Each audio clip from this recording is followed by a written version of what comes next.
Hello friends, good evening, welcome and welcome back to my new blog. তো আজকে এখন বাজে 11:30, রাত 11:30 থেকে আজকে ব্লগ শুরু করছি। আশা করছি তোমাদের ভালো লাগবে। আজকে আমার 100 সাবস্ক্রাইবার কমপ্লিট হয়েছে, সো খুব খুশি। মানে লোকদের মিলিয়ন্স কমপ্লিট হয়ে যেরকম খুশি, আমার ওরকম 100 সাবস্ক্রাইবার কমপ্লিট হয়ে অনেক খুশি লাগছে। কারণ চ্যানেলটার পিছনে বহুত খাটছি, তো যদি কিছু ভালো হয় তো খুব ভালো লাগে।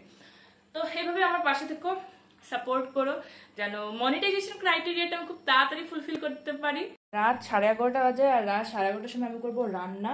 দেখো এখানে সব জোগাড় যন্ত্র করছি, কি রান্না করবো সেটা তোমাদের সাথে শেয়ার করি। আজ রাতে হঠাৎ করে সবজি বাড়ন্ত হয়ে যায়, তাই ভাবলাম যে চলো একটু ডিমের তরকারি বানাই। আর ভাবলাম যখন আজকে বানাচ্ছি তো একটু বেশি করেই বানাই, কাল সকালেরও হয়ে যাবে। আর আমাদের বাড়িতে তো আমিষটা আমাকে বাদ দিয়ে আর কেউ খাই না, তো তার জন্য আমার জন্যই বানাবো। আসলে কি বলতো, আমাদের বাড়িতে আসে না খাওয়ারটা একটু লেটে হয়, সেই দুপুরের খাওয়ার খেতে খেতে 3-4টে তো বেজেই যায়। তার জন্য ভাবলাম যে একটু বেশি করে সবজি বানিয়ে রেখি, কাল সকালে ভাতটা বানালেই হয়ে যাবে। নাহলে এতক্ষণ শুধুমাত্র চা বিস্কিট খেয়ে থাকা না মানে খুব খারাপ হয়ে যায়। তো চলো এদিকে পেঁয়াজ কেটে নিচ্ছে। আর আজকে প্রথমবার পটল দিয়ে ডিম বানাবো, তাও আবার অমলেট করে, দেখি কীরকম হয়। আসলে আমি অনেকজনকে বানাতে দেখেছি আলু পটল দিয়ে ডিমের তরকারি, তো ভাবলাম যে চলো আমিও বানিয়ে দেখি। তো এদিকে সব কিছু কাটাকুটি করে নিচ্ছে। আর আজকে জানো তো কী হয়েছে, অন্যদিন আমি গ্যাসের মধ্যে একটা জিনিস বসিয়ে দিই, তারপরে কাটাকাটি করে, মানে তাড়াহুড়ো, ওরকমগুলো না তাড়াহুড়ো হয়, কিন্তু আজকে সব কিছু পরিপাটি করে কেটে ধুয়ে বেছে তারপরে রান্নাটা বসিয়েছি।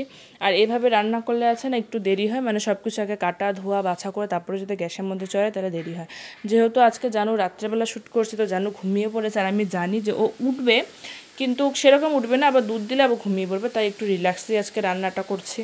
তোমাদের সবাইকে অনেক থ্যাংক ইউ আমার পাশে থাকার জন্য। আজকে আমার 100 সাবস্ক্রাইবার কমপ্লিট হলো, সত্যি বলছি এতটা ভালো লাগছে, হয়তো আমি তোমাদেরকে বলে বুঝাতে পারবো না, কিন্তু থ্যাংক ইউ সো মাচ। এদিকে দেখো সব কেটে বেছে ধুয়ে বসে করে নিলাম আলু পটল।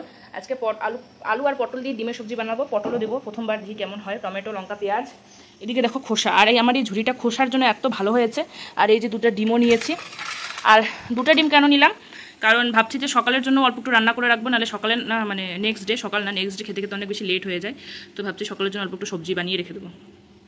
তোমাদের জন্য হয়তো 100 সাবস্ক্রাইবার অনেকটাই কম, কিন্তু আমার জন্য অনেকটাই বেশি। আসলে অনেকটা বেশি খাটনি করার পরে আজকে প্রায় নভেম্বরে স্টার্ট করেছিলাম, কমাস হলো নভেম্বর, ডিসেম্বর, জানুয়ারি, ফেব্রুয়ারি, মার্চ, এপ্রিল, মে, জুন, জুলাই, আগস্ট চলছে 10 মাস। 10 মাসে আমার 100টা সাবস্ক্রাইবার কমপ্লিট হলো, তাও কিন্তু আমি ভীষণ খুশি। তো এদিকে আজকে ডিমের ঝোল বানিয়ে নেবো, আর 2 দিনের জন্য, মানে 2 বেলার জন্য সরি। তো এদিকে 2টা ডিম প্রথমে অমলেট করে নিলাম। আর আমার আছে না সেদ্ধ ডিমের সবজির থেকে এরকম করে অমলেট করে বানিয়ে খুব বেশি ভালো লাগে। আর আমার বরের একদমই তার উল্টা, তার হচ্ছে সিদ্ধ ডিমটা বেশি ভালো লাগে, এভাবে অমলেট করে সবজি খেতে একদমই ভালো লাগে না। আসলে আমার আর আমার বরের কেস হচ্ছে, আমার যেটা ভালো লাগবে ওর সেটা ভালো লাগবে না, ওর যেটা ভালো লাগবে সেটা আমার ভালো লাগবে না। আমি যদি সোজা চলি তাহলে সে চলবে একদম ব্যাকা, এটা হচ্ছে ওর নীতি। তো যাই হোক, এদিকে আমি রান্না করে নিচ্ছি। দেখো পুরো একদম ছড়িয়ে ছিটিয়ে আজকে নিচেই বসেছি। আসলে আজকে না আমার কোমরটা খুব একটা দিচ্ছে না, ব্যথা করছে, তো দাঁড়িয়ে রান্না করতে একদমই পারবো না, তাই গ্যাস সিলিন্ডার সব কিছু নিচে নামিয়ে নিয়েছি। নিচে নামিয়ে এবার সুন্দর করে বসে বসে রান্না করছি। আর অনেক দিন পর বসে রান্না করছি, তো তাই বেশ ভালো লাগছে। দেখবে একটা কাজ কিন্তু বেশি দিন করলে ভালো লাগে না, যেরকম বেশি দিন দাঁড়িয়ে রান্না করলে মনটা করে যে একটু বসে রান্না করি, আবার বেশি দিন বসে রান্না করলে একটু মনটা করে যে একটু দাঁড়িয়ে রান্না করি। এমনটাই হয় আমার সাথে, তোমাদের সাথেও কি এমনটা হয়? তো যাই হোক, এখানে দেখো মানে লবণ, হলুদ আর জিরের গুঁড়ো দিতেই হবে পরপর। তো মানে আগে জিরের গুঁড়ো, হলুদ, তারপর লবণ দিলাম। আজকে উল্টো দিয়েছে, আমার ভাই পাশে বসে আছে, দেখো ও বলছে কী রে আগে লবণ দে। আমি বললাম সবগুলো তো দিতেই হবে, তো একটা আগে একটা পরে হলে কি ব্যাপার, সবগুলো তো দিতেই হবে, ওই দিয়েই দিলাম। তো এদিকে এবার সুন্দর করে কষিয়ে নেব, আর তারপরে দিয়ে দিব হচ্ছে অল্প একটু জল, মশলাটা কষানোর পরে। জানি না কেন আজকে রাত থেকে ভিডিও স্টার্ট করতে ইচ্ছে করলো, তাই রাত থেকে শুরু করলাম। আসলে আমার রান্নাবাড়ি দেখানো একদমই হয় না, তো ভাবলাম আজকে যেহেতু রাত্রে রান্না করছি তো এটা তোমাদের সাথে শেয়ার করি।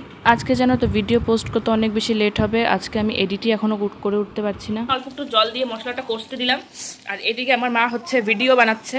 তো চলো, এই দেখো এগুলো বা এই গ্রিন কালারটা না প্যাকেটে অতটা সুন্দর লাগে, পরে কি সুন্দর লাগছে। হ্যাঁ, এগুলো সবগুলো দেখো আজকে মা নতুন আনলো, তো মা এখন ভিডিও বানাচ্ছে। তোমরা যদি কিনতে চাও তাহলে কি বলবো, ডিসক্রিপশনে নাম্বার দিয়ে দিব, কন্ট্যাক্ট করে নিতে পারো, ফ্রি শিপিং, সবগুলো খুব ভালো সাইজের, একদম যা দেখাচ্ছে। আমার ভাই মানে যা দেখাচ্ছি তাই যাবে, কোনো উল্টাপাল্টা জিনিস যাবে না। আর মার চ্যানেল ফলো করতে পারো, মার চ্যানেলের নামটা আমি এখানে দিয়ে দিব। আমার চ্যানেল ফলো করতে পারো, ফেসবুকে দেওয়া হয়, ফেসবুকটা ফলো করতে পারো। এই দেখো ক্যাটলগ এখানটায় আছে, এগুলোরও ক্যাটলগ আছে, ক্যাটলগ এখানটায় আছে। তো চলো আমার ভিডিও করুক। বাড়িতে সবাই সবার কাছে ব্যস্ত, আমি রান্না করতে ব্যস্ত, মা আর ভাই ওদিকে হেল্প করছে। প্রতিদিন আমি হেল্প করি, আজকে আমি হেল্প করতে পারছি না, আমাকে ভাই হেল্প করছে। আর জানো কি করছে ওটা দেখাচ্ছি। সোনা বাবাটা ঘুমাচ্ছে, তো ঘুমাক, চলো চাই। বসে পড়লাম, এই দেখো সবজিটা রেডি। লাস্টে না তোমাদেরকে আর দেখাতেই পারিনি। এই দেখো কল করেছিল, তো ওর সাথে একটু কথা বললাম। ওর সাথে না সারাদিন ওভাবে কথাই হয় না, জানো তো। তো যাই হোক চলো খেয়ে নিই। এখন যেন কটা বাজে, 12:30। সেই 11:30টার দিকে ব্লগ শুরু করছিল, এখন 12:30 বেজে গেছে। আর জানো তো মাঝখানে উঠলো, ওকে দুধ খাওয়ালাম। তো চলো খাওয়া দাওয়ার পরে যে শুভ তাও না, আমার অনেক কাজ আছে, কাজগুলো করতে করতে প্রায় 3-4 বেজে যাবে তারপরে। আর এই যেখানে অনেকগুলো সবজি করছি কালকে সকালের জন্য। চলো ফ্রেন্ডস, গুড মর্নিং। তো ঘুম থেকে উঠে পড়েছি আর উঠে স্নান করে নিয়েছি। এই দেখো জানু করেছে পটি, তো ওগুলো পরিষ্কার করবো, তার জন্য যা যা লাগে ওগুলো নিয়ে নিলাম। ওয়াইপসটা করছি, ওয়াইপসটা করি। এই যে আমার জানু সোনা, আমার জানু সোনা কিন্তু অনেকক্ষণে উঠেছে জানো। ও খেলছিল, আমি গিয়ে টপ করে স্নানটা করে আসলাম, টপ করে স্নানটা করে আসলাম। ওয়াইপসটা খুঁজছে, মশারিটা খুলে দিই। এই যে জানু সোনা, দেখো দেখো মশারি ধরে টানে, দেখেছো? তো এটা হলো পরের দিনের ভিডিও। আগে সরি বলে নিচ্ছি 2 দিনের ভিডিও একসাথে দেওয়ার জন্য, কিন্তু খুব ইচ্ছে করলো জানো তো। তো যাই হোক, পরের দিন তো শরীরটা আরও বেশি দিচ্ছে না, আরও খারাপ হয়ে গেছে। বুঝতেই পারো মেয়েদের পিরিয়ডসের দিনগুলো কতটা মুশকিল হয়, পেট কোমর খুব ব্যথা করে। কিন্তু তবুও দেখো, আগে না মা হওয়ার আগে আমি শুধু ল্যাদ খেতাম, মানে ল্যাদ খেতাম না, রেস্ট নিতাম। আর শরীর খারাপ হলে কিন্তু সবারই রেস্ট নেওয়া খুবই বেশি দরকার, নাহলে কিন্তু শরীর ইমপ্রুভ হয় না। কিন্তু মা হওয়ার পরে সত্যি কথা বলছি, একদম রেস্ট নিতে পারছি না, জানুকে অল টাইম হ্যান্ডেল করতে হচ্ছে। যদিও আমি মার বাড়িতে আছি, কিন্তু আমার মার বাড়িতে যেহেতু লোক কম আর সবাই সবার কাছে ব্যস্ত, মা সারাদিন পুজোর কাজে ব্যস্ত থাকে, আর ভাই বেশিক্ষণ জানুকে রাখতে চায় না, তার জন্য কিন্তু আমাকে রাখতে হচ্ছে। সেই সকাল থেকে এত কোমর ব্যথা নিয়ে ওকে দুধ খাওয়ানো, ওর ডাইপার চেঞ্জ করা সকাল সকাল করলাম, তারপরে ওকে নিয়ে ঘোরা। আমি তো একদম ঘুরতে পারছিলামই না ওকে নিয়ে, তা ওকে নিয়ে ঘুরতে হয়েছে। তারপরে সংসারে আশেপাশে কাজ করা, ওকে স্নান করানো, খাওয়ানো, সবটা করেছে জানো তো। সত্যি মানে প্রথমে লাগছিল যে আমি পারবো না, কিন্তু তারপরে জানুভাবে কাঁদছে, ও টাইম মতন খাচ্ছে না, এগুলো দেখে তো আর কোন মা থাকতে পারে বলো, কোনো মাই থাকতে পারবে না। তাই মনের জোরে উঠে গেলাম। আর এখন বুঝছি জানো তো, দিন দিন যত যাচ্ছে তত নিজেকে এতটা পাল্টে ফেলেছি, সত্যি মা হওয়ার জন্য মানে সবটা পাল্টে গেছে। আর অনেকটা আগের থেকে জানো তো আমি স্ট্রং হয়ে গেছে, আমি সেটা নিজেই বুঝতে পারছি। দেখো কি রৌদ্র উঠেছে, তবে না বৃষ্টি হচ্ছে, দেখা যাচ্ছে বৃষ্টি হচ্ছে। এই দেখো বৃষ্টি পড়ছে।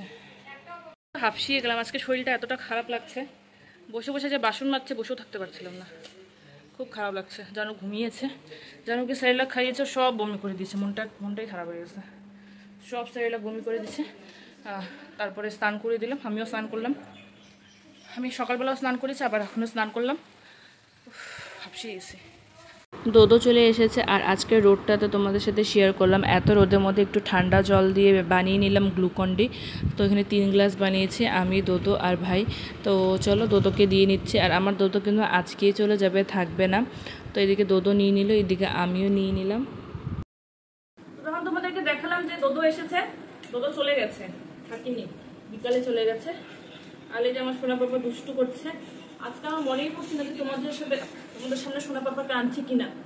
সোনা পাপা বললো থ্যাংক ইউ মামার 100 সাবস্ক্রাইবার করার জন্য, তোমাদের সবাইকে থ্যাংক ইউ বলো, বলো থ্যাংক ইউ আমার মাম্মা 100 সাবস্ক্রাইবার করার জন্য, তোমাদের সবাইকে থ্যাংক ইউ।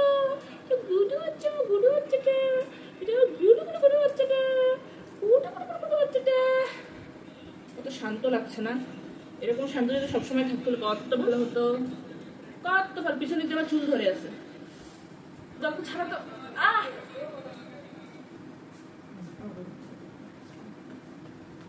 দেখতে পাচ্ছ তো কি অবস্থা। আজকে কোমর নিয়ে ঠিক আমি দাঁড়াতে পারছি না, কিন্তু তাও দেখো তো জানুকে নিয়ে এপাশ ওপাশ ঘোরাঘুরি তো করতেই হচ্ছে, ওকে খেলা দিতেই হচ্ছে। আর আমাকে কি দেখে বলবে যে আমার কোমর ব্যথা করছে, কিন্তু সত্যি শরীরটা না একদম দিয়ে উঠছে না। তাই দেখো চুল ঠুলের কি অবস্থা। তো যাই হোক, আজকে ভিডিওটা এখানেই শেষ করছি। ভিডিওটা ভালো লাগলে একটা লাইক করে দিন, নতুন হলে আমার চ্যানেলটাকে সাবস্ক্রাইব করে আমার পাশে